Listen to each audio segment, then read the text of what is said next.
అందరూ నమస్కారం. నేను పొద్దున్నే చూశాను 1 గంటకి సోషల్ మీడియాలో ఎన్టీఆర్ గారు సుకుమార్ గారి ఇద్దరు కూర్చున్న ఫోటోలు హల్చల్ చేశాయి. సుకుమార్ గారి ఇంటికి జూనియర్ ఎన్టీఆర్ గారు తానే స్వయంగా వెళ్ళి సుకుమార్ గారితో దాదాపుగా 2 గంటలు డిస్కస్ చేశారు. ఏంటి ఏమనేది మనకి సూచాయిగా తెలిసింది తప్ప కంప్లీట్గా తెలియలేదు. అయితే ఈ ఫోటోల్ని సుకుమార్ గారి భార్య ఫోటో కొట్టి సోషల్ మీడియాలో పెట్టేసింది.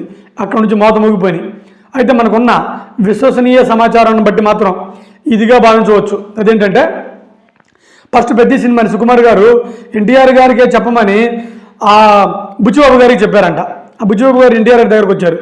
ఎన్టీఆర్ గారు మరి డేట్లు కుదరకుండా లేకపోతే ఆ స్టోరీ నాకు సెట్ అవుతుందని అనుకునేమో ఈ సినిమా నాకు కాదు రామ్ చరణ్ తేజ్ గారికి చెప్పమని చెప్పారంట. రామ్ చరణ్ తేజ్ గారు విన్నారు. అంతే. ఇప్పుడు చూడండి మన గ్లిమ్స్ వచ్చేసాయి కదా, మోత మూగిపోతున్నాయి.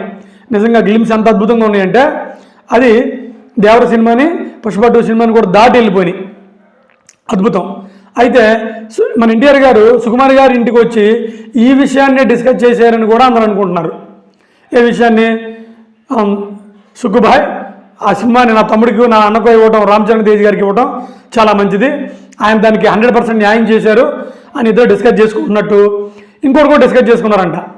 ఇంకో సినిమా కూడా ఎన్టీఆర్ గారికి ఈ వార్ 2, దేవరా, తర్వాత ప్రశాంత్ నీల్ గారి డ్రాగన్ సినిమాలు అయిపోయిన తర్వాత సుకుమార్ గారితో ఒక సినిమాని లాక్ చేసుకున్నారంట ఎన్టీఆర్ గారు. అది కూడా సోషల్ మీడియాలో చక్కర్లు కొడుతుంది. ఏమైనప్పటికీ మన తెలుగు సినిమా హీరోల మధ్య, మన తెలుగు సినిమా డైరెక్టర్ల మధ్య ఒక అద్భుతమైన మంచి వాతావరణం ఉండటం మాత్రం ఒక తెలుగు ఆడియన్స్గా నాకు చాలా ఆనందంగా ఉంది. మన ఫ్యాన్స్ అందరూ కూడా, మన డిఫరెంట్ హీరో ఫ్యాన్స్ అందరూ కూడా అలాగే సోదరభావంతో ఉండి తెలుగు సినిమాని తారాస్థాయికి తీసుకెళ్తారని కోరుకుంటూ సెలవు తీసుకుంటున్నాను. నమస్కారం. నేను కొత్తగా యూట్యూబ్ ఛానల్ పెట్టాను, కొద్దిగా సబ్స్క్రైబ్ చేసుకొని ఎంకరేజ్ చేయండి.